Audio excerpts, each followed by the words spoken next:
Welcome to the Painting Lines Podcast, your one-stop shop for all things tennis. Join Erik and Aidan in their discussion for updates on news and pop culture, and from hot takes to betting, they've got you covered. Ready? Play.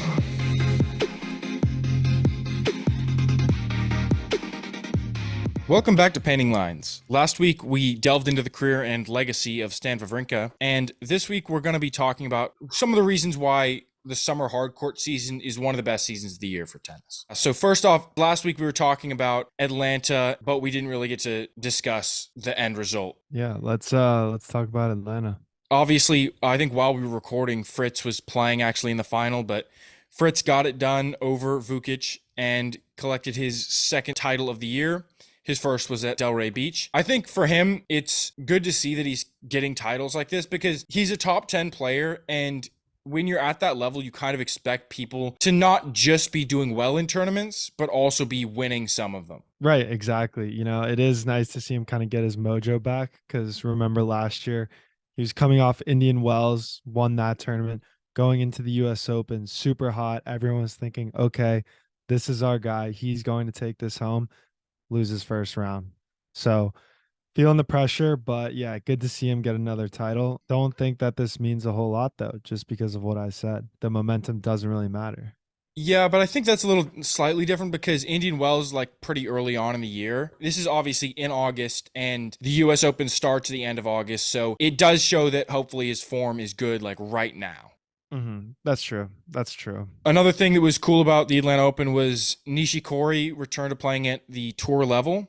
He played in two challengers after not playing for 20 months after having a hip surgery. And his first tournament back, actually, in the challenger, he won the whole tournament. Comes into Atlanta and he gets 2 wins, I believe. It's cool to see a guy like him where obviously he's had injuries and he's a little bit older now, and you're kind of hoping to see him do well, kind of like how Monfils has been doing recently. You're happy to see it because you're like, this guy was so good, and now you're only going to see flashes of it. Speaking of that, I just coined a term for those type of players. They're called pity players. Pity players? Like you said, you just like to see them win. You don't expect a whole lot of them, a lot from them, and it's always you're happy when they win, you know? You have pity on them. Yeah, I feel like that's kind of an aggressive term. I think it's players that are at the tail end of their career who don't really have anything going for them, who are just playing.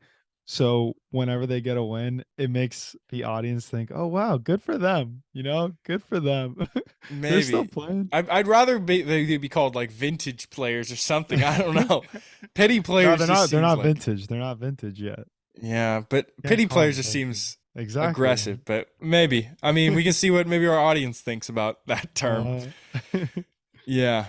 But then after Atlanta, we had Washington. Evans took the second title of his career. He's 33 years old, so he's kind of another part of that older players winning trend.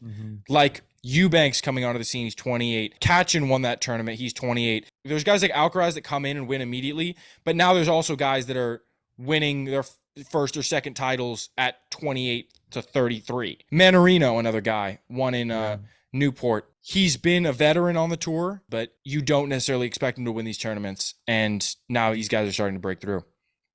Yeah, good to see. Dan Evans. I just love when the announcers call him by his full name. He's one of the full name guys, you know? Exactly. Another aspect of that tournament that I kind of want to talk about is FAA had his third straight first round exit. And actually now, after the Canadian Open, he's lost in 4 straight first rounds. There's been a lot of news articles written about, oh, he has a shoulder injury, oh, he has a knee injury. And I'm wondering, do you think it's better to take a break and allow that full recovery? Because you may be making it worse, and you're probably not going to win any matches if you're playing at 60%. But I think the issue with that is that it can become really hard to kind of grind back to your spot that you were at. You get less and less easy entries into these tournaments. You get maybe harder matchups in the tournaments. Because of that, it does make it more difficult to get back up to that top 10 ranking that he's at right now. Yeah, and I think this kind of goes back to what we talked about in the beginning of the episode about older players having more success.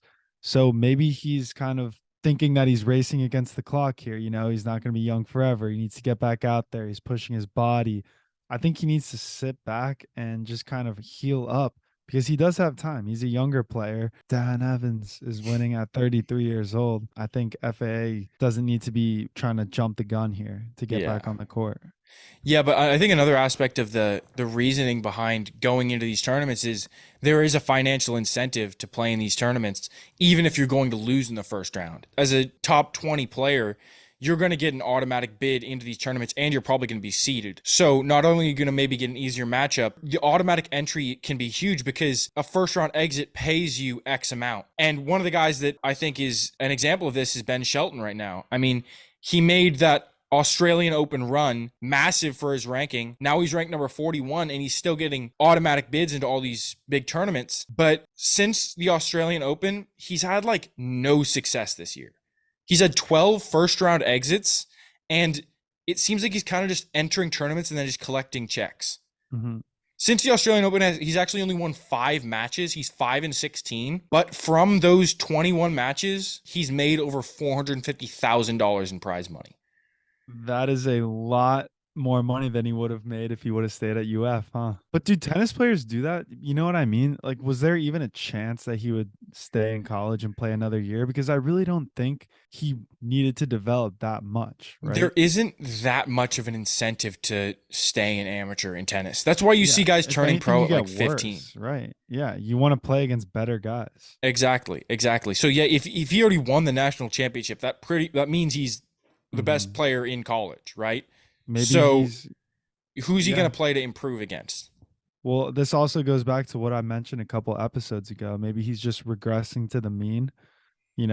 That run in Australia could have been a little lucky. This is the actual player that he is. 100%. And also the aspect of the newcomer and you don't know how he plays. Hmm. So all these guys are playing against him for maybe the first time ever. And he beats them in the Australian Open, but then everybody has that film on him. Everybody Yeah. knows, okay, this is how he's going to play. And so all of a sudden, he doesn't win in those matches anymore. And he's still Hmm. obviously a very good player, but he's maybe not the top 40 player that he shot up to because of that success. Yeah, no, I saw him last year at the US Open. It was the first day, actually. Thanks for the ticket, by the way. Um, Yeah. he was on one of those outside courts, the smaller ones, and I wasn't watching it. And one of my buddies texted me, "Yo, you got to get to like court 17.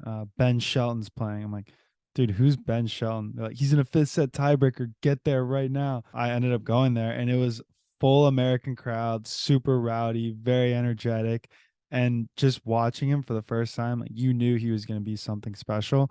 I think he's just still growing into his potential. Well, I mean, one positive is that with a number 41 ranking, he is going to get automatic bids into like Canada, which he actually got his first round win in Canada, which is good to see. At least that's a positive sign. Then in Cincinnati and then the US Open. So hopefully we'll see Yeah. some success from him there. I think maybe another aspect is just like I've talked about in the past, how I think US players are very much fitted to success on hard court because 99% of the courts in the US are hard courts. Hmm. So you grow up only playing on that and you spend 95% of your career just playing on that. And then he goes over to Europe and he's playing on clay and grass and he's playing against guys that have been playing on that for their entire lives. So maybe that's a big reason and he just needs to work on those different surfaces. So unfortunately, he just lost to Alcaraz as Mm, we speak, two damn. sets. I I know. mean, but then again, he went into a tiebreak in that second set, right? Yeah, yeah, he Yeah, did. so I mean, it wasn't a complete blowout, and he's playing the best guy in the world. So, an understandable loss. I'll cut him some slack with that one. Yeah. Yeah. Kind of building off that, talking about the Canadian Open, one of the big things I wanted to address in this episode is why I think summer hard court tournaments are some of the best tennis of the year. And I think the biggest reason is just the surface in general. I think hard court gives the opportunity for really balanced play. I think most players are most comfortable probably on hard court. So I think you're going to see some of the highest level of tennis overall because everybody's playing consistently strong. So, Aiden, let me ask you this. What is the difference between a hard court that's outdoor and a hard court that's indoor? Is there a speed difference or does it play any different? I'm sure it does. I don't really have that much experience playing on indoor hard court. I think obviously there's stuff like wind resistance is going to be different, so the ball is going to fly differently. But So the second reason I think that summer is a great season for tennis is because I think you do get an interesting change up in terms of the players fighting at the top because of fatigue. We see with Djokovic right now, he's taking time off because he's so tired from playing in all these tournaments. Obviously, he's going to be exhausted from that. And because of that fatigue, the highest ranked players that have been doing really well at tournaments are more tired. Simultaneously, the lower ranked guys that are still in maybe like the 20s or 30s are more fresh because they haven't necessarily been playing as deep into these tournaments. Mm-hmm. So it gives these lower ranked players the chance to take a title. And I think that's shown in the past because there have been 7 unique winners over the last 8 years in both of the two Masters 1000 tournaments. Wow. Yeah, I like where you went with that with the fatigue because I thought you were going to say because like that's a great point. I thought you were going to say because it's summer, a lot it's going to be hotter and a lot more players are going to be more fatigued because of the weather and the extreme heat that we're seeing, especially here in the US. It is going to be a brutal US Open. I'm up here in New York and it's been 90 plus, humid, just gross. So that could also be a factor. Definitely can be a factor. I was kind of more going in the direction of No, it's I a know, long I know. season. I know where you're going with it. That's why, you know. Yeah. But yeah, you're right. That definitely could be a factor come the US Open time. But also, yeah, I mean, speaking of the US Open, in terms of unique winners, there actually hasn't been a back to back winner at the US Open either since 2009. All right, well, do you think we'll see a repeat from Alcaraz? I mean, it could be. I mean, even though obviously there's this precedent of people not winning it back to back, I think it is different because Alcaraz is so young. He's the number one player in the world. He's has all the momentum, really. We'll see what happens in these next two tournaments, but right now it looks like he has all the momentum going into that tournament. I think he could take it back to back, especially since last time he won it, Djokovic didn't get to play. This year, Djokovic will get to play, but now Alcaraz has that confidence against him because he beat him in the Wimbledon final.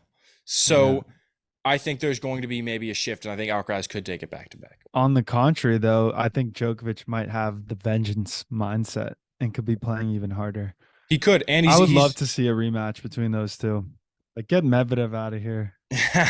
yeah. Unfortunately, I think he's going to make a big run. Not unfortunately. I don't know why I said that. I only said that because I want to see Djokovic and Alcaraz. And if he beats either of the two, But nothing, yeah, but like nothing against Medvedev, obviously. yeah, nothing. I love Medvedev, Yeah. man. He was the player that I really started like after last year's USO or 2 years ago US Open when he won. Yeah. I remember Hmm. I think when I started liking was actually you sent me this speech he made to the press after I think he lost a big match. Yeah, he lost in Australia. It was Nadal. Yeah, and so he lost and he had this big press conference where he was talking about how he's like why are the fans always against me? Like I do nothing that is really insulting to these people. Like what's going on here? Hmm. And he was like if people don't want me to play in these tournaments, I just won't play in them. I'll play in the tournaments I want to play in and I just won't come to any of these big tournaments because he's like I'm sick of being hated on. And I was like dude, respect for saying that. Like most guys will just ignore the anger of the fans, I think, a lot of the time, but he addressed it and that I respected him for doing that. Very like confident, masculine. Like he's comfortable in his own skin, you know? Yeah. He can say that. Yeah. But it also, I think the US Open, like because of all this stuff, you never know what's going to happen coming into this tournament. Mhm. So you could see Medvedev or Alcaraz losing the first round against some random guy because these guys are like, I feel confident on the hard court. But yeah, you ready to hop into segments? Yeah, let's do it. I have a very interesting one this week. So I saw that the US Open will be adding video review, and it is the first of its kind. No other tournament, no other slam has done this before. It's a separate thing from line calling because you know how they'll have the Hawkeye on there. This is literally an instant replay, and it's mostly for things like double bounces and whatnot. So, what are your thoughts? I mean, I think that's cool. I think it's to me, it's already like they already have Hawkeye. Like this is just seems like an expansion sort of that Mm-hmm. and applying it to other aspects of the game. Yeah, well, the players from their feedback, I think they seem to like it because their thought is if the technology is there, why not use it? And instead of arguing with the umpire, which usually goes nowhere, I've never seen an umpire reverse a call because a player argued with him or 100%. her. But anyway, you You know how cannot be I serious. yeah, You're right. I was just joking, man. yeah. Hey, you're right. You're right. But like the other day with Milos and Francis when they played their match and then Tiafo ran into the doubles part of the net. Did you see that? I didn't see that part. Oh, No. this is interesting. So Milos hit a nasty drop shot, but Tiafo got there, uh, hit the winner, but then ran into the net. So the umpire called it like dead, Milos point, but then went back, redacted hit the point, and gave it back to Tiafo because he realized Tiafo ran into the doubles portion of the net, which is technically an addition. So if it was a singles court, the net wouldn't have gone that far out. Therefore, he wouldn't have hit the net. That's interesting. It was very interesting. And Milos Raonic, he argued the umpire for a solid 5 minutes on it. They got the supervisor. The supervisor confirmed the call, and then he smashed his racket.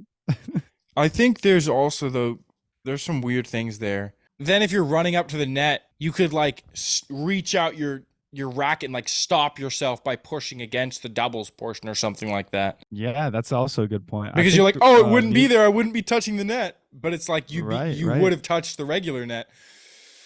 There's always And some Milos weird. brought up a point. Yeah, Milos brought up a point where what if he hit a ball and it hit that part of the net and then came in like Yeah, bounced exactly. Is it inside the automatically court? out? Like is it a let? Yeah, yeah. But All that's sorts why of. I love the human error aspect of this sport.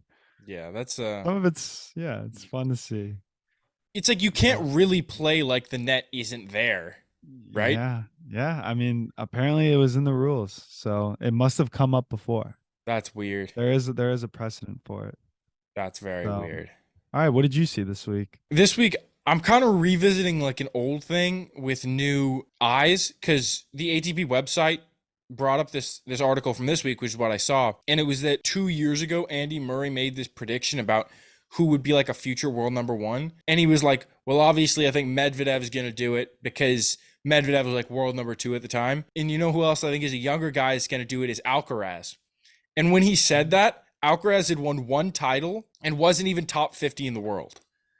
Whoa. So Andy Murray can tell the future. Yeah, he was like, he looks good. And he like talked to Juan Carlos Ferrero. Murray was like, okay, this guy's definitely, he has the talent to be there. And if he's working hard like this guy is saying, then he could definitely be a world number one. Wow, that is interesting. I Very like cool to that. see. Yeah. But also, it kind of really shows these tennis players really know this stuff to like the next level. Mhm. They know, okay, this guy, I know he's not even in the top 50 yet, but he has the chance to be a world number one versus Mhm. another guy you could see. And it's hard to see the difference in these two guys' level, maybe, but the tennis player can tell, like the professional tennis player can tell. Yeah, Like that's us as like essentially pundits, we can only mhm. comment on what we see as an outsider, but I know. I know. It's honestly I can't think of like a good word for it, but it's beautiful. You know what I mean? It's like a sixth sense. exactly, exactly. All right. Let's get into bet of the week. Who are you taking? I'm kind of reversing my bet that I took 2 weeks ago or last week. Ethan Quinn over Vukic. Now I'm taking Yeah. Vukic actually over Korda because in that tournament, Vukic made that run to the final in Atlanta, and he also beat Borna Coric in his opening round match. So he's clearly in really good form right now, and I think sometimes Korda lacks kind of consistency. Mm-hmm. So that makes it an interesting bet because obviously Korda is the favorite because he has the potential to play better than Vukic. Mm-hmm. But if he plays like mediocre to not as consistent, I think Vukic is playing at like a very solid level and can beat him. So it'll depend on whether Korda can step up to that level that we know that he can play at. Yeah, well, What about you? I'm taking Deminar versus Fritz over 2.5 sets plus 130. This one, I don't know if it's just me, but this kind of seems like a no-brainer. No? I agree that it's a good bet. I think that what the odds makers are saying is they just saw Fritz win a tournament and make the semifinal, I think, in Washington. Mm-hmm. So they're like, this guy's in top form. He's gonna blow through him. But I think it is a good bet because Deminar obviously is a very strong Yeah, player. yeah. Well, I originally was going to take Deminar plus 100 over Fritz just because, like you said, he's a very good player. I think I like the value there. He's a force to be reckoned with. Like he's not someone that is just going to be walked all over. And then when I was writing the explanation why I was rooting for Deminar, I saw that the odds were better to take 3 sets because I was going to write, this will be a 3-set match. I think so. I think they'll both get one and then it'll come down to a decider. And then I saw that line. So I figured, all right, might as well just take that. 100%. Yeah, always And take those good odds. just a little added sub note, they're 3-3 against each other. So Okay, yeah. So it's interesting head definitely to head. Yeah. This one's for all the pro- marbles. probably going to be a match to watch. Yeah. I know. Let's do it. Alrighty, you ready to hop into match of the week? Oh yeah. I love my match of the week, man. So Dominic Team beat Ger 6-7, 7-5, 7-6. This was to get him to his first final since 2020, and he saved 5 match points in this match. Oh, that's tough for Jer. Oh, yeah, tough for Ger. I don't give a shit. Team, man, that was fantastic to see. What a match. I just can't even imagine the pressure of having 5 match points against you, saving them all, and going on to win.